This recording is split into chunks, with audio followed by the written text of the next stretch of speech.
Who has your allegiance? And we welcome also our online listeners for this topic. Sometimes when we preach about the Sabbath, we argue about the seventh day as part of the fourth commandment, and as you notice in our last topic, I believe the answer is in the theology, the relevance of the Sabbath in our individual lives. And same as tonight, as I talk on the worship on Sunday, I will attempt the same, the relevance of what this means. And I am not going to take any time to try and defend the topic biblically. I want to go more into the theology of it so that we can really see the essence of what it means to be worshipping on Sunday in the long term, as far as God's Word is concerned, and especially in these last days. We must go back to the worship in the wilderness and beyond, that is the worship in the Old Testament. And it all began when Jacob and his children went down south to Egypt because of the famine, and after 2 or 3 generations, the Egyptians turned hostile to the descendants of Joseph and especially Jacob. They became slaves. They lost their freedom and privileges, and in a very cruel way they served the interest of the king of Egypt by building a lot of structures. When God eventually heard their cries and their prayers, He called Moses. And Moses just had a simple word a sentence, as he went about talking to Pharaoh. And it appears quite frequently in the book of Exodus. Let my people go that they may worship me. That was Moses' message to Pharaoh, simple and clear. Israel must leave Egypt to worship their God, and so with God's outstretched arms and mighty hand, He set them free with one clear goal for them to come and to worship. And through the blood of the Lamb, He passed their dwellings on that Passover evening, and He rescued them from their slavery.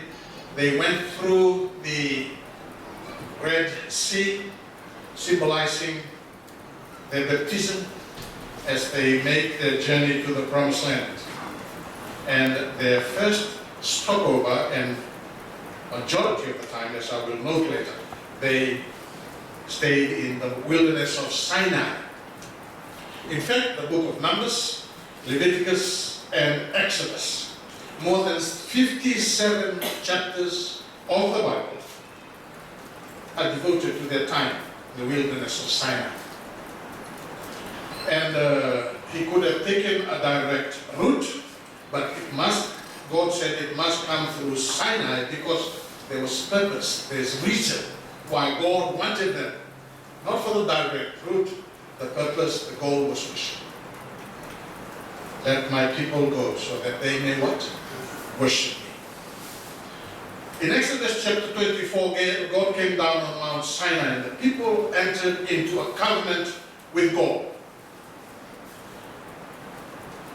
After sealing that covenant, Moses called by God back to the mountain, and he spent 40 days and 40 nights. And after that time, he came back with very clear instructions. And one of the clear instructions that came forth after the time with God on the mountain is recorded in Exodus 25 verse 8.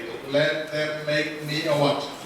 A sanctuary, that I will dwell among them. Straight after they entered into this covenant of obedience, yes, God, whatever you say we will do, they responded back to Moses. God entered into a covenant with them and did something very special. He demonstrated his faithfulness by choosing to live in their midst. The word sanctuary, we call this temple the sanctuary, basically means a place of holiness, because that's where God dwells. The word or the name tabernacle, again another name, is a dwelling place. It means a dwelling place. That's where God dwells. In other places, it's a tent of meeting, tent of congregation. And it was in their midst, this sanctuary, until they arrived in Canaan. This building of the sanctuary, this place of worship, was symbolized his coming alongside. He identified himself with them. They were camping in their little tents, and God said, look, build me the big tent. I want to live in the big tent. And his big tent was pitched right there in the center of the camp, surrounded by all these tribes in their tents. It is in this tent, in this sanctuary, that his holiness, his dwelling, his presence dwells. They could see the reality of this glory. They could see that God was with them through the pillar of fire in the night and the pillar of cloud in the day. And this was part of the covenant relationship, because they have agreed to obey. God said, I will live among you. So their commitment to obedience, to do whatever God wants, is now rewarded by God living among them, blessing their presence and their camp. And as you look at the sanctuary, this is from a bird's eye view of the sanctuary.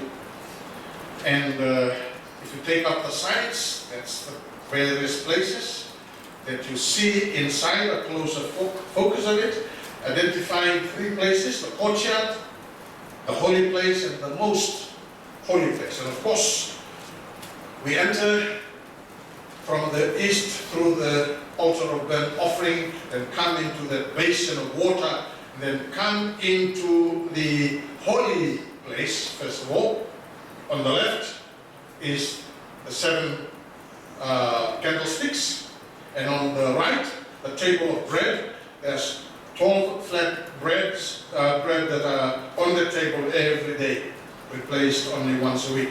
And then the curtain, in front of the curtain stands this altar of incense, where the incense symbolizing prayer, and the sprinkling of the blood, or the dipping of the blood on the horn of this incense, symbolizes that God is now being built. They are praying to God. The sins of Israel are coming before Him, but the blood has taken, the blood of the Lamb has taken their place. And this smoke of incense wafted right there into the most holy place, where the glory of God dwells. Exodus chapter 25 says in verse 22, "There I will meet with you, and from above the mercy seat, from between the 2 cherubim, which are upon the ark of the testimony, I will speak to you about all that I will give you in the commandments for the sons of Israel." I do have a picture, a live presentation that I want to see if you can see it here, and hopefully it comes through into the, there it is, as it comes through. And that's the camp of Israel, right in the center of the camp.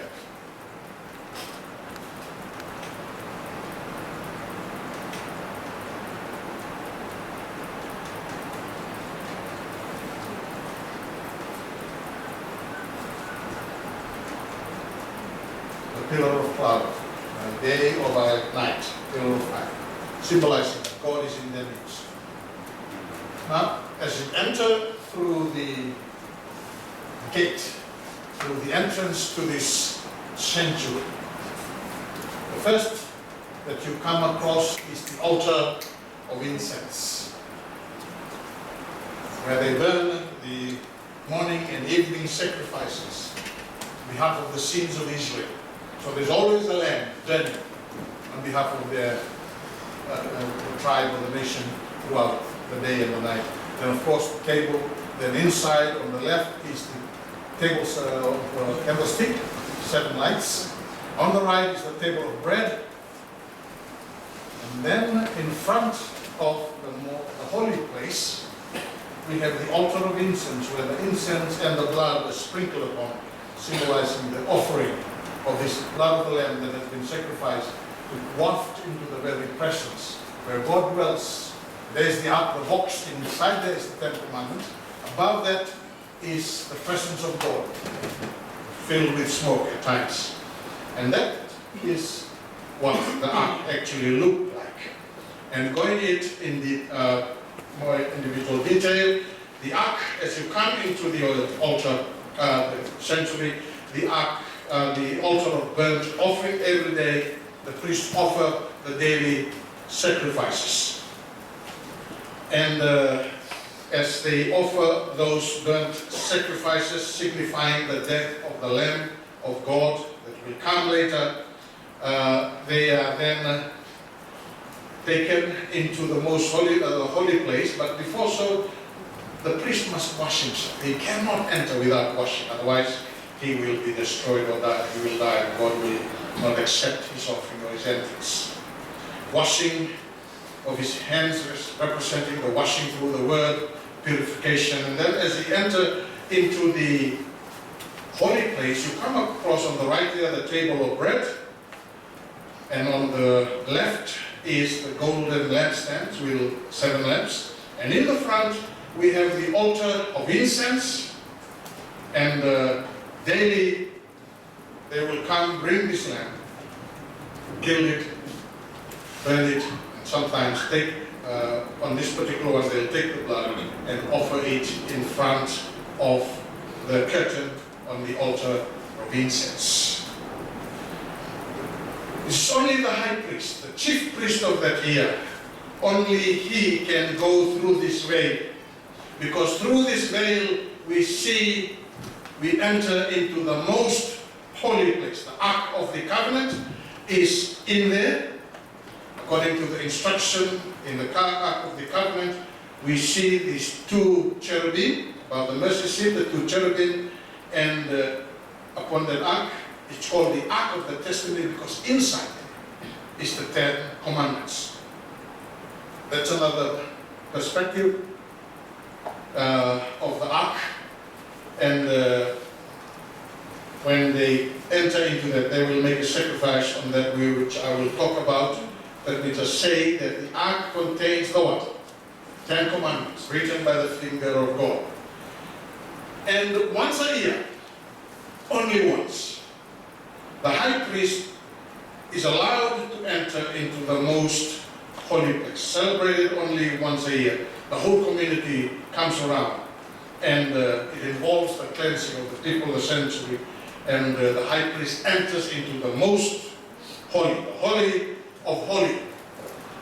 Every day the services begins only and ends in the holy place. Once a year he goes through the holy place. He starts and ends, and he goes right into the most holy place, the high priest, and right before the presence, offering the blood. And as the high priest is there, he's actually representing the whole of Israel. They're coming there, and for once in one year, God is not coming out. The people are coming in through this high priest, and they come before the presence. And that is how they worship here in the ark. It's called the Day of Atonement. Then, of course, just to detail again, this ark, the throne of the Lord, is above that ark and surrounded or captured by the 2 cherubim or the golden angels carved on the top there. That it has a lid. As you open the lid, what you will see is the 10 Commandments inside the ark, and the atonement cover. That lid is what we call the mercy seat. So the presence of God is up there. The Ten Commandments is down below that lid. And when the high priest comes, he sprinkles the blood on top of this lid, as if the broken law is now suspended, or the people who have broken the law has now been, they have offered now the sacrifice through this blood. And so God has forgiven them. And so God, as he looks at this broken law, there is this blood that has been still poured on top of that, and symbolizes God's forgiveness. As they come before the presence of God, they come with confidence and faith in the blood of the Lamb, that God will accept them and live in us. I want to emphasize in particular that this law that is in this box, the ark, is the instrument of the covenant. This is the law that God wanted them to obey, and that people have responded positively. And so this was a call for them to obey God, because God is their God. God has saved them from slavery. And therefore obedience is their love to God. Disobedience is their path to come before the presence of God. They come into His presence. When you come into Exodus chapter 24, God invited Moses to come up the mountain. And he said, come up, and I want you to receive this. I will give you the tablets of stone. It says there, come up to me on the mountain and stay here. And I will give you the tablets of what? Stone, with the law and the commandments. And he stayed there for 40 days. Note, I will. Okay, that's the promise. That's chapter 24. The next chapter, something changes. Exodus 25, instead of the writing of the commandment, God changes the subject. He talks about the sanctuary. And he told Moses, let them make a sanctuary for me, and I will what? Dwell among you.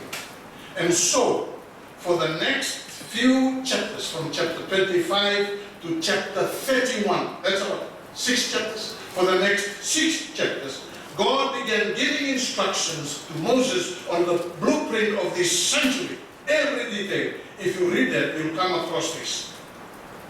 After those 6 chapters, the subject returns back to the original point in chapter 31. Remember? Moses was called, and God said, I will give you the what? The tablets of stone, which is the what? 10 Commandments. But the next 6 chapters, God changed the subject. This time, God was just talking about the what? The sanctuary. His place of worship. Then at the end of chapter 31, when the Lord had finished speaking to Moses on Mount Sinai, and the subject is what? The sanctuary. He gave him at last. It was promised quite a while at the beginning of the 40 days. After 40 days, he gave him the 2 tablets of the covenant law, the tablets of stone inscribed by the finger of God. Are you following this? And so, that's the promise, I will give you the 10 Commandments. But as Moses came up, God gave us another instruction, said, but before I give you the 10 Commandments, before I write the 10 Commandments, I want you first to understand this place of worship, the detail, the plans. And so he gave all these details and explanations for the next 6 chapters. And I want to emphasize this important point in the light of it. We will not understand the sanctuary correctly unless we see it in the context of the law, because the law is right there in the what? The most holy place. It's like a bookend. 10 Commandments here, talk about the sanctuary, and the bookend on the other side, the what? 10 Commandments. And this is the point we're looking at. We will not understand the sanctuary correctly unless we see it in the context of the what? The law. And we will not understand the law correctly unless we see the sanctuary as its what? Center, its core. You know, how dare people say that the law has been done away with? Because that's not how God has positioned it. That's not how God, the Scripture reveals it. Therefore, the law is not legalism, but a path to what? To holiness. That's how God positioned it. That's really the biblical truth of faith. And as these children of Israel went out and lived there, it says here, throughout all their journeys, the cloud of the Lord was on the tabernacle by day, and there was fire in it by night, in the sight of all the house of Israel. Another one, Exodus 33, verse 10. When all the people saw the pillar of cloud standing at the entrance of the tent, all the people would arise and worship, each at the entrance of his tent. They know that God was in their presence. They were worshiping before the presence of God, because it was right there at the very center of it. And so, there we find that true worship, genuine worship, is about coming into the very what? The presence of God. And underneath this coming to the presence is the path of obedience. That's why the Ten Commandments is right there inside the ark. Obedience, according to Scripture, is the path to holiness, not salvation. They have been set free 2 months ago when they left Egypt. They've been baptized with the Red Sea. Now, from the old Pharaoh who whipped and tried to destroy them, they have a new Pharaoh, a God who is now their new Lord, that they now love and have covenant to obey and to live in his nations. Let me now come to Sunday and the change, the Sabbath. The change of the Sabbath from the seventh day to the first day was gradual. The first century church kept the seventh day Sabbath for the first 100 or 200 years. And we can clearly begin to see the development that both Saturday, the seventh day, and Sunday were now observed from the second to the fifth. There were some centers observing Sunday. There were some centers still observing what? The seventh day.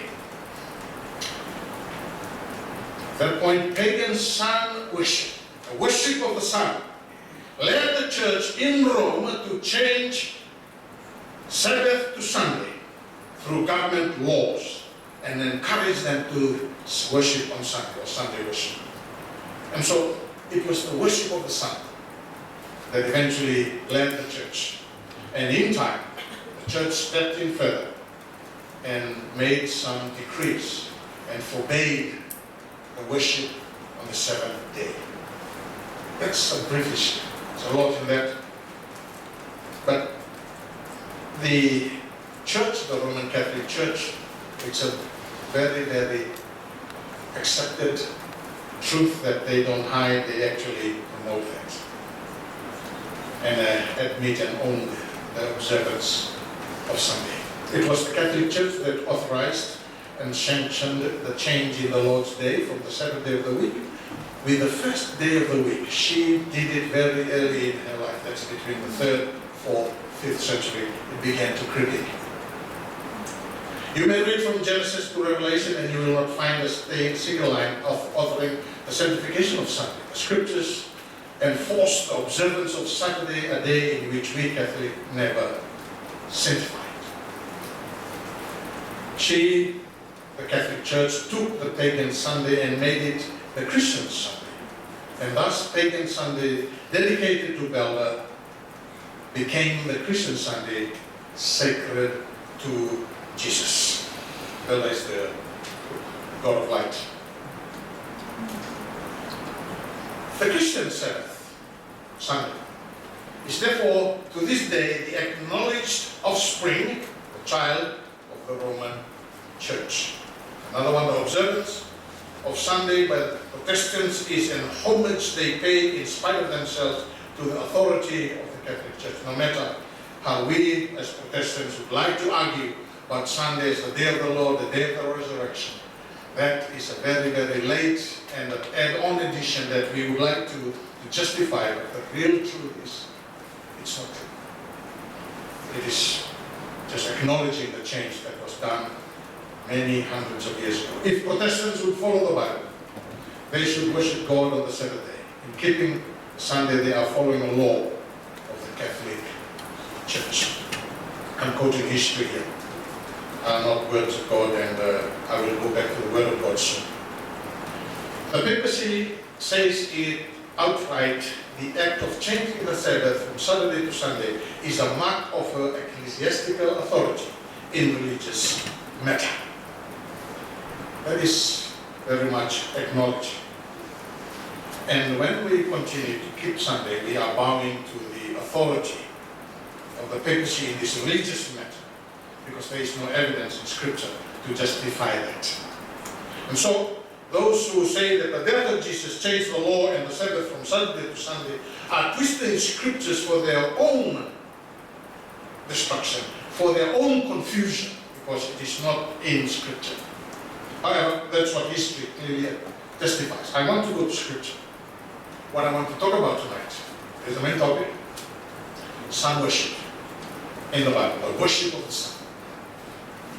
Because the worship of the sun is as old as the Old Testament itself. What does the Bible say about sun worship? Do we have to look into history like I have just quoted to verify this worship of the sun? I beg to differ. Let the Bible reveal what really it's all about. And I want to take you first to Ezekiel chapter 8. Ezekiel chapter 8 talks about 4 abominations. 4 very, very destructive action of faith on the part of the what? The children of Israel. God hated it. It's abhorrent to God. That's why it's called abomination. And let me just quote about this abomination. I'm quoting Jeremiah. Jeremiah lived at the same time with Ezekiel. During this time, same time, Jeremiah was worshipping or was prophesying from Jerusalem, and Ezekiel was prophesying from Babylon. There they were, these 2 prophets. And let me quote about these abominations. Before we go to Ezekiel, let me go to Jeremiah chapter 7 verse 30. For the sons of Judah have done that which is evil in my sight, declares the Lord. They have set their detestable things in the house which is called by my name to defile it. Jeremiah 32 verse 34. But they put their detestable things in the house which is called by my name to what?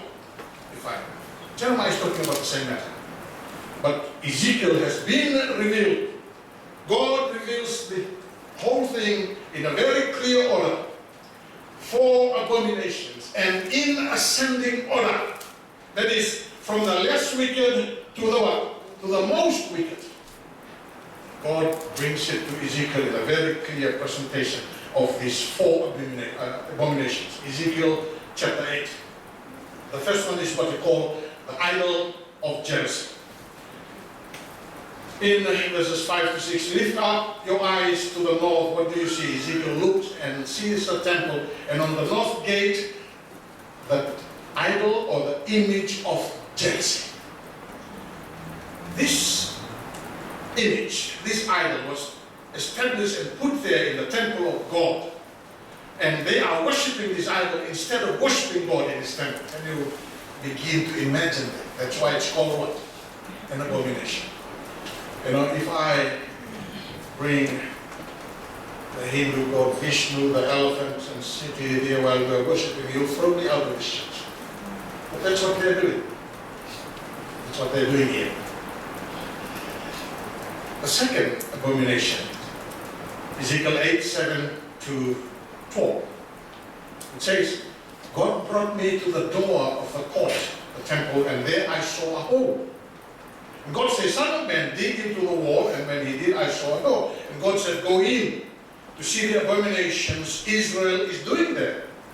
Verse 10, so I entered and looked, and behold, every form of creeping things, and beasts and detestable things, with all the idols of the house of Israel, were carved on the wall all around. And there, can you imagine?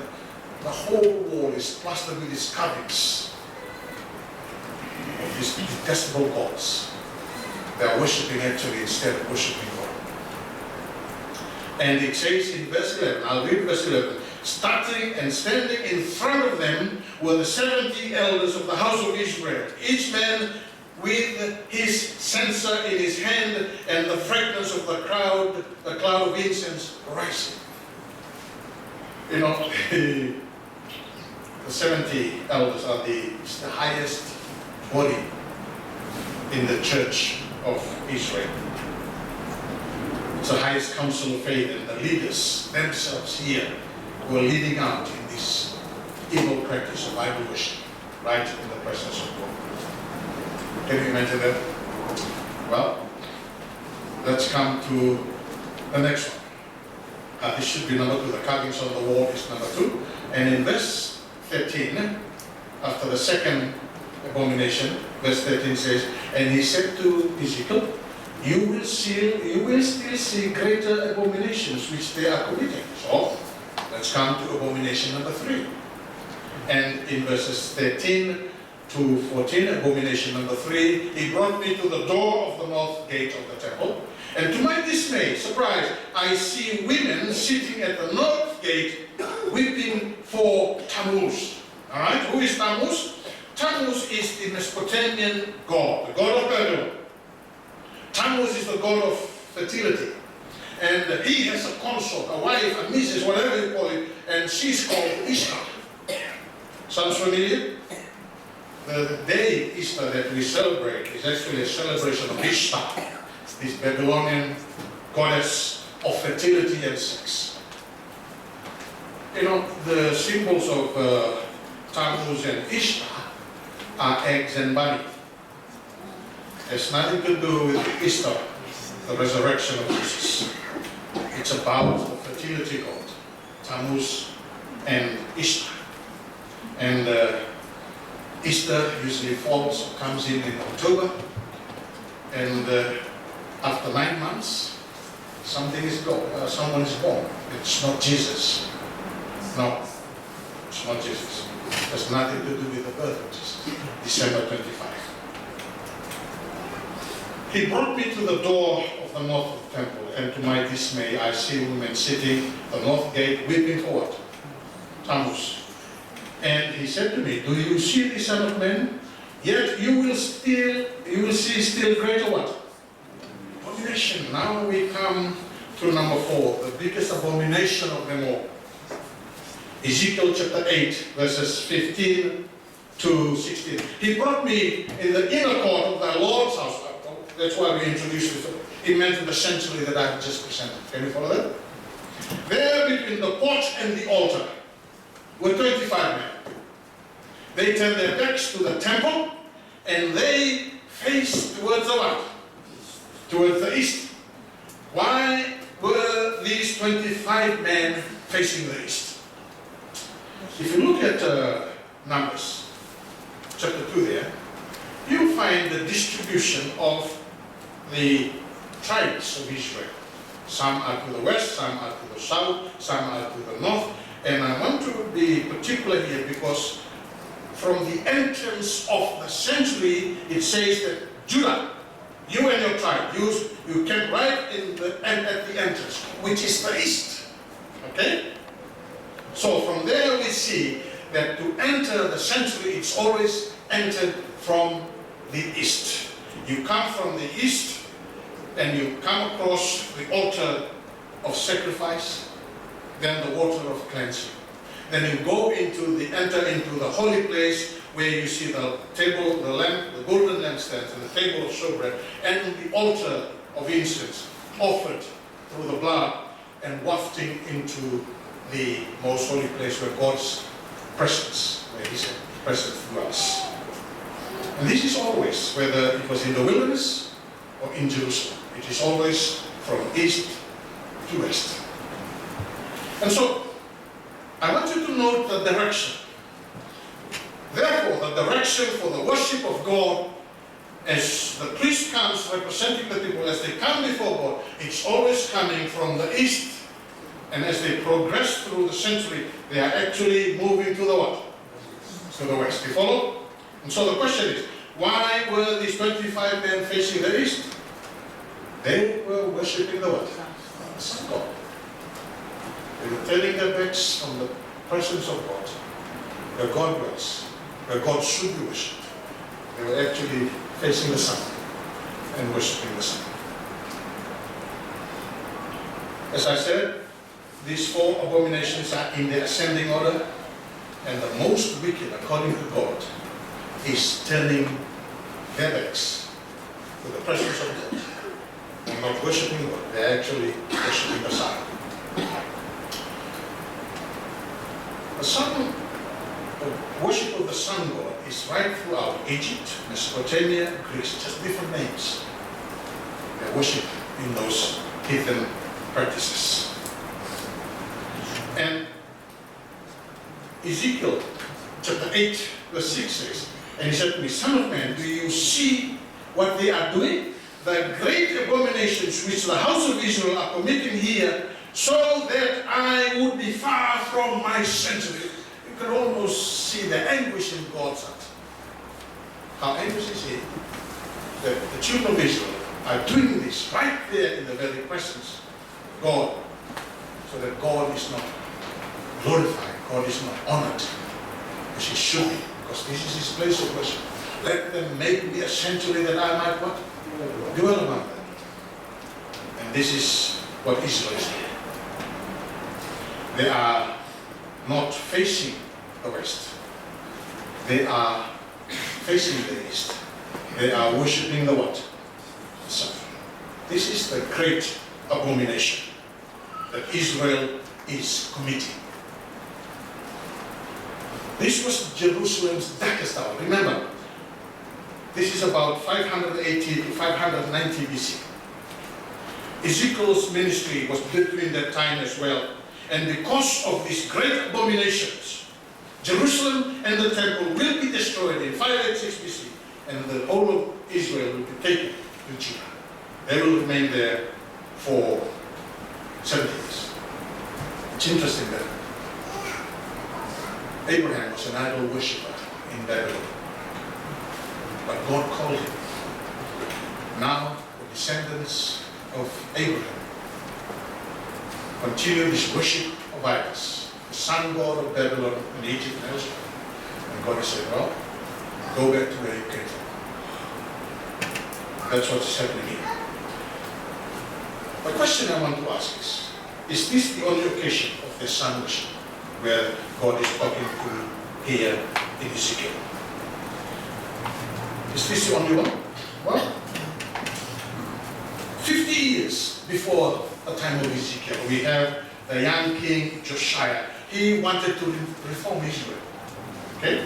Because this was not a once only, it was a continual falling of the children of Israel, the worship of the sun god. He did away, that's King Josiah, he did away with idolatrous priests and so forth. Those who burn incense to Baal, whether it's Baal or Tammuz, they have all the same, it's the sun god. To the sun and the moon, to the constellations, and to all the starry host, he removed from the temple, the entrance to the temple of the Lord, horses that were dedicated to the sun, and the chariots dedicated to the sun. Could you imagine that? Okay? That's Josiah, 50 years before the time of Ezekiel and Jeremiah. Let's come to 2 Chronicles chapter 29, verse 6. This is King Hezekiah's reform. This is 100 years before the days of Ezekiel and Jeremiah. 100 years. This is what Hezekiah said. For your fathers have been unfaithful and have done evil in the sight of the Lord our God, and have forsaken him, and what? Turned their faces away from the dwelling place of the Lord, and have turned their backs. This is not a once in a lifetime. This has been the practice, the weakness, the fall of the children of Israel. Let's Let's come to Amos. Now, Amos lived about 180 or 200 years before Ezekiel. So we're going further and further from Ezekiel now. We're going digging deeper and deeper into their history. And this is what Amos said. Did you present with me sacrifices and grain offerings in the wilderness for 40 years, O house of Israel? You also carried along Sikut, your king and king, your images, the star of your gods which you made for yourselves. We are going into uncharted territory here. This worship of the sun goes back to the wilderness. Way beyond. In fact, the sin of the sun, worshipping of the sun, goes all the way back to Mount Sinai. Deuteronomy chapter 4. You saw no form of any kind the day the Lord spoke to you at Horeb or Sinai out of fire. Therefore, watch yourselves very carefully so that you do not become corrupt and make yourselves an idol, an image of any shape. Moses, who's about to leave them now, after 40 years of serving them, is now instructing them, warning them. Verse 19, when you look up to the sky and see the sun, the moon, and the stars, and all the heavenly array, do not be enticed into bowing to them and worshiping these. Moses is talking from experience. After 40 years, before they move into the promised land, he's warning this. Why? Go to the sermon that Stephen preached in Acts chapter 7. Acts chapter 7, Stephen is now preaching, filled with the Holy Spirit. His face lightened up as he confronted these leaders. That was the time they made an idol in the form of a calf. They brought sacrifices to it and reveled in their own hands and their own hands had made. But God turned away from them and gave them over to the worship of the what?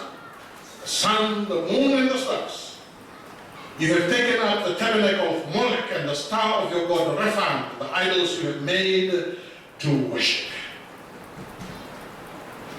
Tell you what? God was sitting there on Mount Sinai. The people approached Aaron. Make us a god. Not any god. Not any calf. The sun god himself of Egypt. That's the god, the idol, the calf that they built and worshipped there in the very shadow of Sinai, while God is conversing with Moses. It's amazing. It's amazing. I wonder why God wanted to destroy them there and then. In fact, God said, take my tent, pitch it outside the camp. And he was not willing to lead them from there. A few years ago I was in the British Museum. And I saw this picture in the middle there, calf in the Egyptian section of the British Museum. And what interested me was that this calf had this sun goddess thing between the horns. That same sun goddess is also found in the head of the prince or princess of Egypt. That is the sun god. And so this calf is no ordinary calf. They were worshipping the what?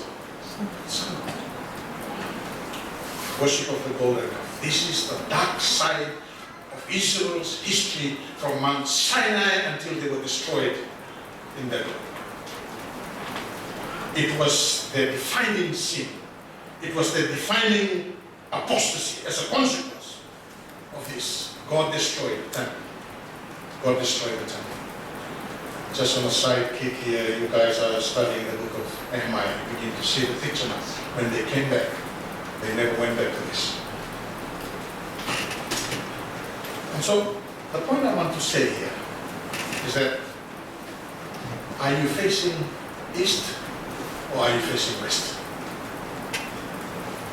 Because facing East means that you turn your back on God. Although you are in the church, you are in the temple like these 25 men, yet their backs, their hearts are turned from God. Because you might be in the church, as well the children of Israel at Sinai, when God is up there in His presence, their heart, they were facing east. Yes. Very, very dangerous Christians. Because if you are not living by faith, then your back is turned against the presence of God. They're looking to the east. You are not journeying to God. If you are not living by faith, you are not journeying to God. You are actually turning and journeying out of God. That's the ultimate question. The ultimate question I want to finish off with tonight. Are you facing west? Are you facing the east? Because the issue of Sunday worship and Sabbath worship is far deeper than just what we normally perceive.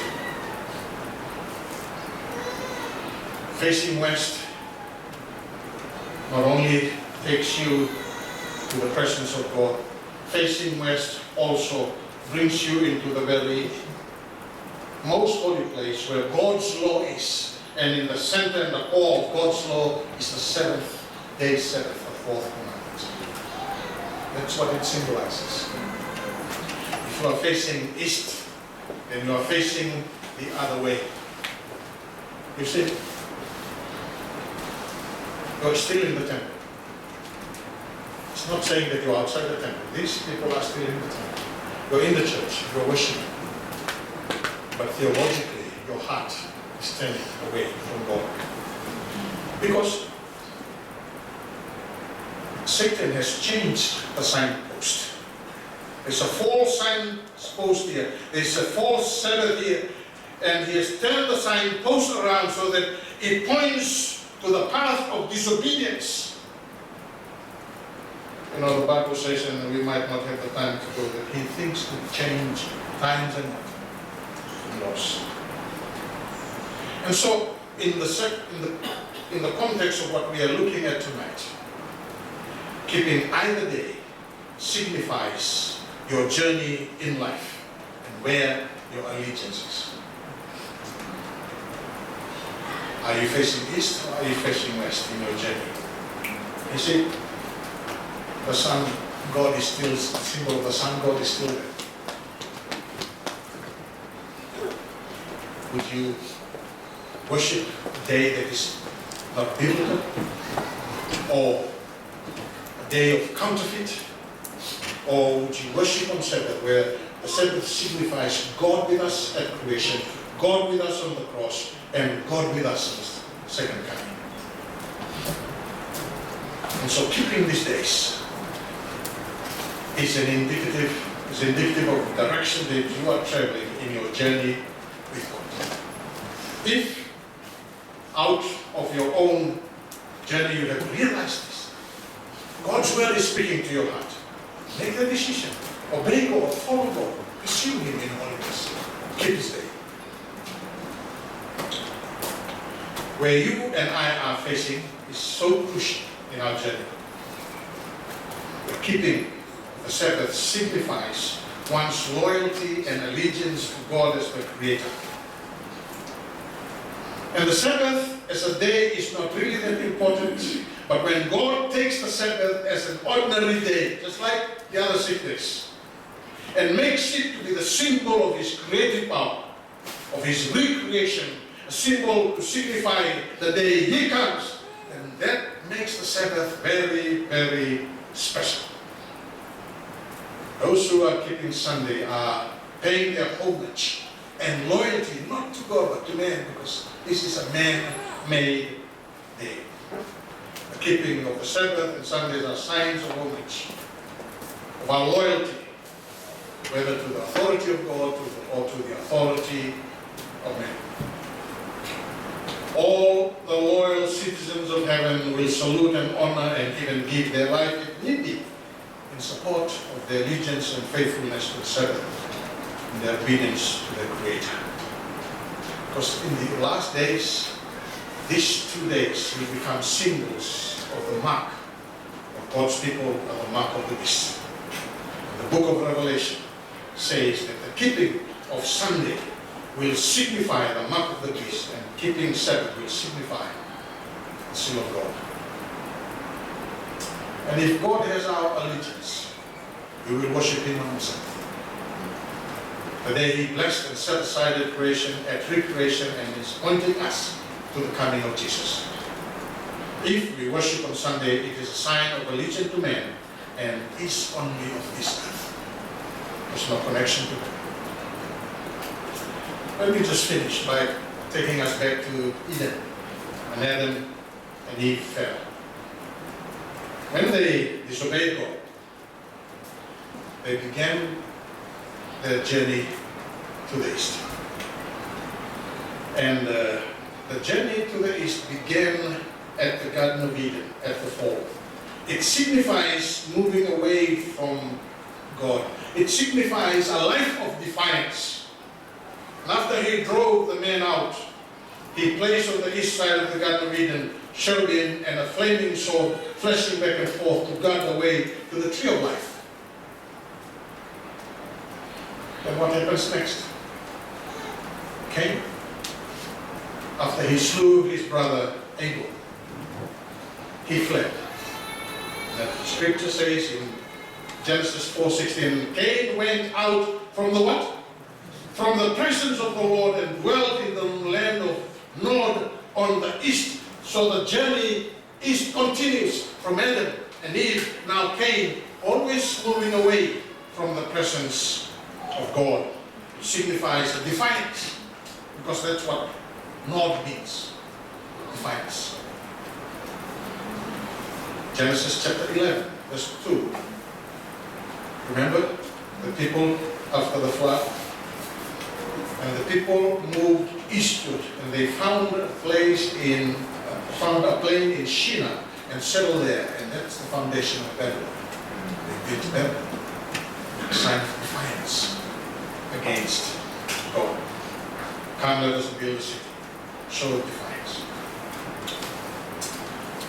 Who has our allegiance? This is a critical question for anyone in these end times. Who has our allegiance? It comes down to that. You know, let me just conclude with these thoughts.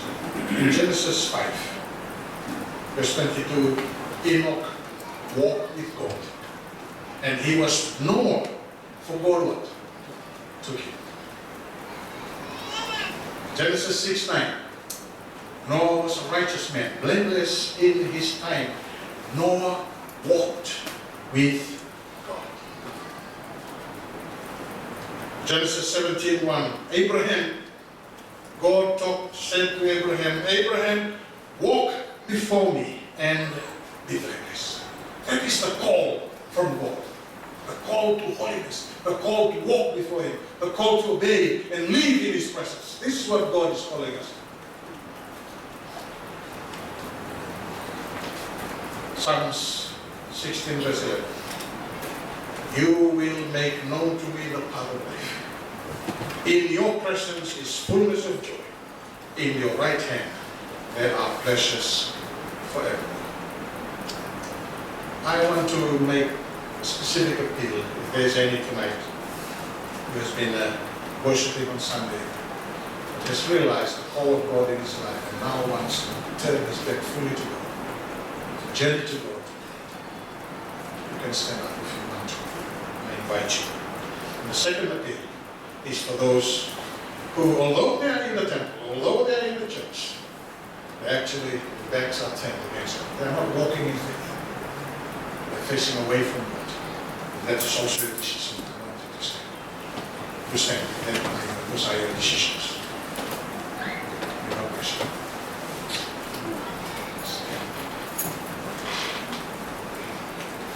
Let's bow heads for a word of prayer.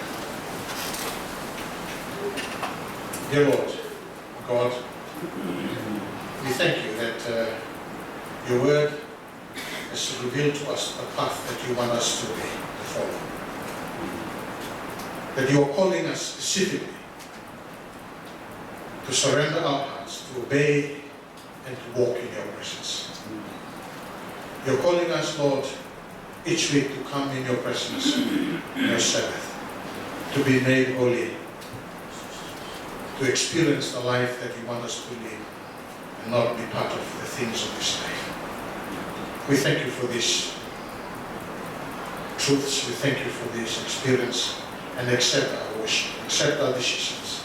We commit our hearts into your hand again. This is our prayer, in Jesus' name. Amen.